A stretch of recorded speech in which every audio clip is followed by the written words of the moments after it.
Bienvenida o bienvenido. Hoy nos metemos con un tema, bueno, denso, pero que da mucho que pensar. El horror de saber, conocimiento, lucidez y vacío existencial. La idea de fondo es potente, ¿eh? Y un poco incómoda, la verdad. Y si saber más, entender mejor cómo son las cosas, pues no nos trae la felicidad, sino más bien angustia. El texto lo mira desde los mitos, la filosofía y cómo la ciencia, claro, ha cambiado nuestra forma de vernos. Así que hoy vamos a intentar, desgranar un poco esta relación tan rara entre saber y sufrir. ¿Es mejor no saber? ¿Pensar demasiado? Es una especie de maldición moderna. ¿Y qué hacemos con esa sensación de ser diminutos en un universo enorme? Vamos a ver qué nos cuentan. El texto arranca fuerte, ¿eh? Nos recuerda mitos como el del Edén, lo de comer del árbol del conocimiento. Izás, expulsión, sufrimiento. Y cita Eclesiastés, que dice algo así como: a más sabiduría, más sufrimiento. Quien añade ciencia, añade dolor. Será una verdad de esas que preferimos no mirar de frente. Es que es una tensión constante, ¿verdad? Por un lado, la curiosidad, queremos saber, pero por otro lado, como que intuimos que hay verdades que duelen. El texto habla de la ignorancia feliz. Ajá. No como ser tonto, sino como esa tendencia a centrarnos en el día a día, en lo práctico, sin asomarnos mucho a las grandes preguntas, ¿no? La muerte, el sentido de todo. Es como una paz, un poco ingenua, la de no mirar al precipicio. Y ahí, fíjate, encaja perfecto lo que dice de H.P. Lovecraft, esa imagen de vivir en una isla de plácida ignorancia rodeados por mares negros infinitos. Me parece brutal. Es potentísima. Como si nuestra mente, por suerte, no pudiese ver el cuadro completo, porque si no... Exacto. Si no, como dice él, en lo que seríamos. Es casi un mecanismo de defensa, ¿no? Totalmente. Lovecraft lo llama terror, claro, pero toca una fibra psicológica muy real. De hecho, hay un filósofo, Peter V. Zapfe, que habló del pánico cósmico. Pánico cósmico. Suena intenso. Y lo es. Es esa sensación de terror absoluto que nos daría ser plenamente conscientes de lo pequeños que somos, de nuestra insignificancia en un universo gigantesco al que le damos igual. Y para no caer ahí, Zapfe dice que usamos defensas. ¿Defensas? ¿Cómo qué? ¿Como contarnos cuentos? Pues algo así, sí. Él habla de 4 principalmente. El aislamiento, ignorar las ideas que nos angustian, hacer como que no existen. El anclaje, aferrarnos a cosas sólidas, rutinas, valores, la familia, el curro, la religión, lo que nos dé estabilidad. Vale. La distracción, mantenernos ocupados, no parar para no pensar. Y la sublimación, transformar esa angustia en algo creativo, arte, filosofía. O sea que o miramos para otro lado, o nos construimos un refugio, o corremos sin parar, o lo convertimos en otra cosa. Básicamente sí. Esas son las estrategias para sobrellevarlo. Pero claro, el texto también dice que esos muros no son perfectos. La realidad se cuela. Una enfermedad, que pierdes a alguien, o simplemente miras las estrellas una noche y te sientes, diminuta. Claro. El velo se corre. Y sientes esa vulnerabilidad. Parece que vivimos en un tira y afloja. Queremos saber, pero nos da miedo lo que encontremos. Cita a Thomas Gray, donde la ignorancia es dicha, es locura ser sabio. Pero esa locura nos sigue llamando. Y si hablamos de la locura de saber, nos metemos ya en filosofía más dura. Algunos pensadores ven el problema no solo en el conocimiento, sino en el pensamiento mismo, en la consciencia. Schopenhauer es el nombre clave aquí, ¿no? Su visión es, bastante negra. Vivir es sufrir. Sí, sí. Y cuanto más listo eres, más consciente, pues más sufres. Exacto. Para Schopenhauer, nuestra inteligencia es casi una faena comparada con la de los animales. Un animal sufre el dolor del momento, pero nosotros, con la memoria, revivimos dolores pasados. Y con la imaginación, sufrimos por adelantado los futuros. Es multiplicar el sufrimiento. Madre mía. Y encima, la razón nos quita los consuelos fáciles. Nos hace ver que muchas cosas son vanidad. O sea que ser más inteligente no te garantiza ser más feliz, sino al revés. ¿Puede que te haga más desgraciado? Incluso dice que los genios suelen ser melancólicos. Totalmente. Él observó eso, que la gente muy inteligente a menudo es más sensible a lo chungo de la vida, ¿sabes? Ven las ilusiones que otros se tragan, y eso les aísla. Sienten más la tragedia. La frase resumen podría ser: la inteligencia duele. Es un precio. Da que pensar. Y luego el texto nos trae a Émile Cioran, que parece cogerlo de Schopenhauer y llevarlo al límite. Habla de existir conscientemente como un exilio metafísico. Sí, Cioran es tremendo. Y dice que la nada es nuestro verdadero hogar. Para él, la conciencia es agonía, casi como si preferiría no haber nacido, ¿no? Cioran es radical, pero tiene una forma de decirlo muy poética, incluso irónica. Si Schopenhauer aún dejaba alguna puerta abierta, el arte, la compasión, Cioran parece recrearse en la lucidez del sinsentido. Para él la desesperación no es algo a evitar, es la única postura honesta. ¡Qué fuerte! Tiene frases demoledoras como esa de «el hecho de que la vida no tenga ningún sentido es una razón para vivir, la única en realidad». O el título de un libro suyo, El inconveniente de haber nacido. Es llevarlo todo al extremo. La ciencia de los animales es un regalo, pero envenenado. Saber que existimos, que moriremos, que igual estamos solos en un universo al que le da igual, ese es el peaje. Y aquí es donde entra la ciencia, según el texto. Porque, nos ha dado un poder increíble, conocimientos alucinantes, pero también ha ayudado a esa sensación de vacío, de pérdida de centro. Totalmente. Es que la historia de la ciencia moderna se puede leer como una serie de bofetadas a nuestro ego colectivo. Primero, Copérnico, Galileo.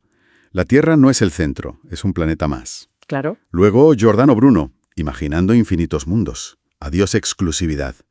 Después, Newton, con leyes impersonales, sin necesidad de un director divino ahí todo el rato. Y Darwin, claro, ese fue un palo gordo. Descubrir que somos parientes de los monos, producto de la evolución, no la joya de la creación. Exacto. Y ya la geología, la cosmología moderna, nos hablan de tiempos y espacios tan enormes que nuestra existencia es, nada, un suspiro. La ciencia, una y otra vez, nos ha bajado los humos. Nos ha mostrado que creernos el centro era, como dijo Nietzsche, una extravagante presunción. Nietzsche es clave aquí, sí, esa frase.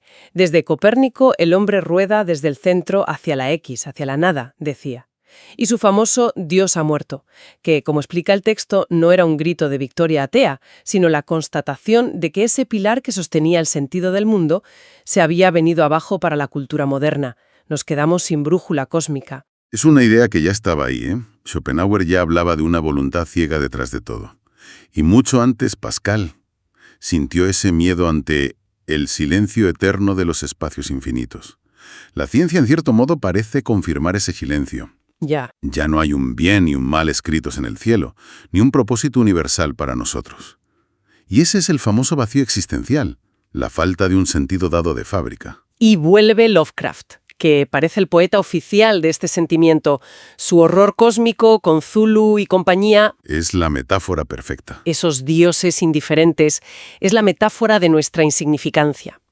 Y el texto dice algo muy cierto. No hace falta ni monstruos, basta mirar la Vía Láctea una noche despejada para sentir ese escalofrío. Es lo que Max Weber llamó el desencantamiento del mundo. La ciencia explica el cómo, pero al hacerlo muchas veces quita el misterio, la magia, el porqué con mayúsculas. Todo se vuelve mecánico, leyes naturales. Y este mundo sin magia, sin un guión claro, pues es donde nacen el nihilismo, nada importa, o el existencialismo. Ok, nada importa a priori, así que nos toca a nosotros darle sentido. Esa libertad de darle sentido suena bien, pero también da vértigo, ¿no? Y eso nos lleva a lo siguiente, el abismo interior. Cuando miramos esa nada, ese aparente sinsentido, ¿qué nos pasa por dentro? Otra frase de Nietzsche que recoge el texto. Cuando miras largo tiempo al abismo, el abismo también mira dentro de ti. Uf. Sí, es que esa contemplación no sale gratis. No es inocua. No. El texto plantea que la lucidez total, ver la realidad sin filtros, sin autoengaños, puede ser psicológicamente insoportable.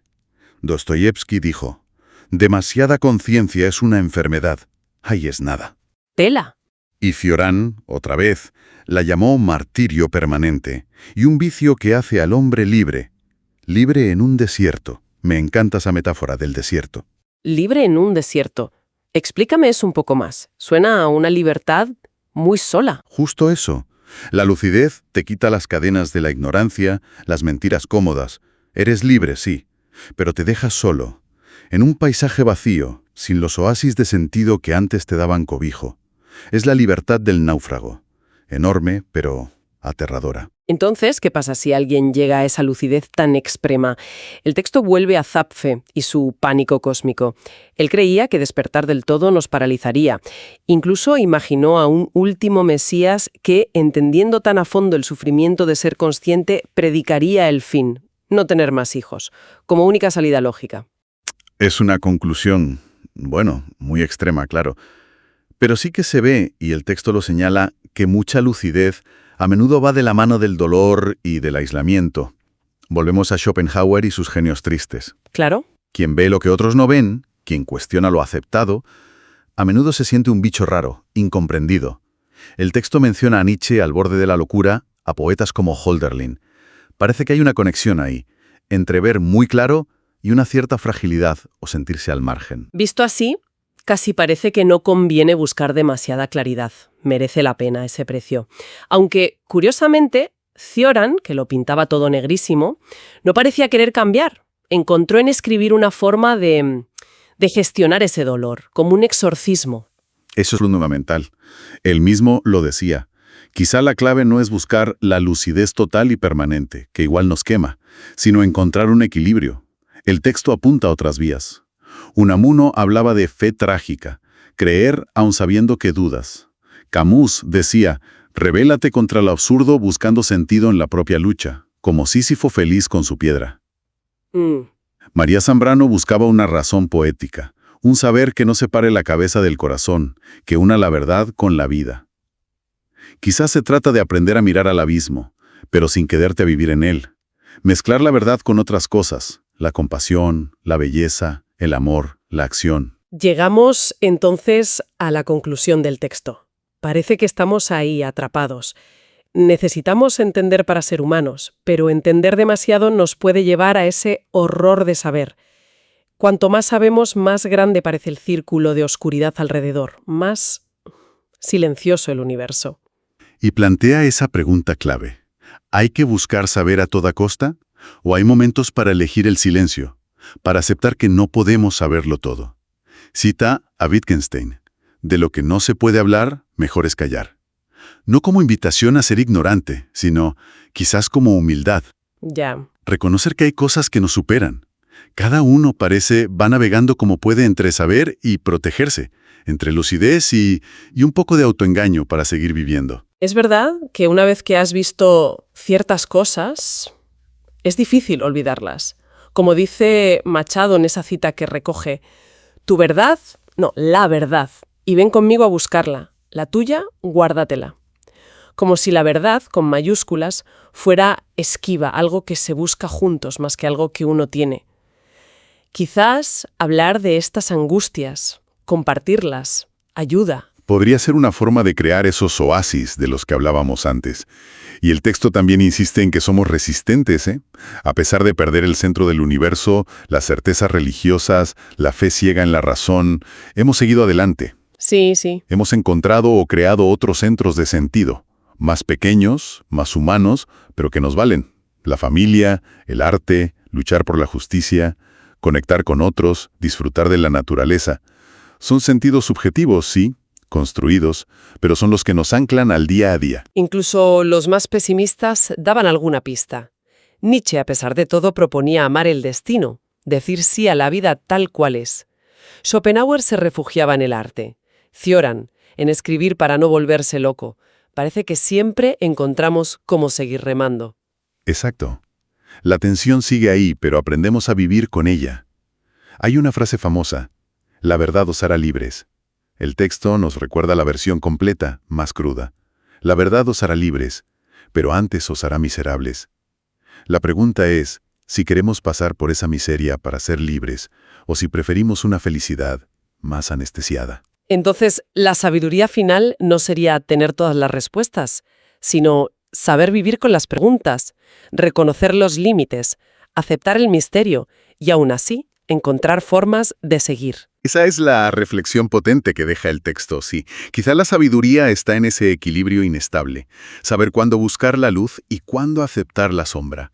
Alternar el entender con el callar respetuoso. La lucidez con el olvido necesario para no quedarte paralizado.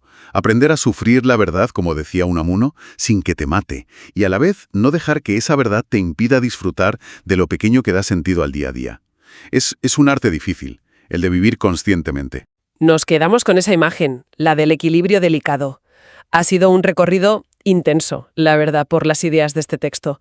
Desde la supuesta calma de la ignorancia hasta el vértigo de sentirnos solos en el cosmos y el peso de ser demasiado conscientes. Y nos deja una pregunta ahí flotando, ¿no? Quizás no tanto si saber es horrible, sino cómo decidimos vivir con lo que sabemos. Si esa lucidez extrema nos puede llevar a un desierto, como decía Cioran, ¿qué herramientas tenemos para hacerlo, habitable?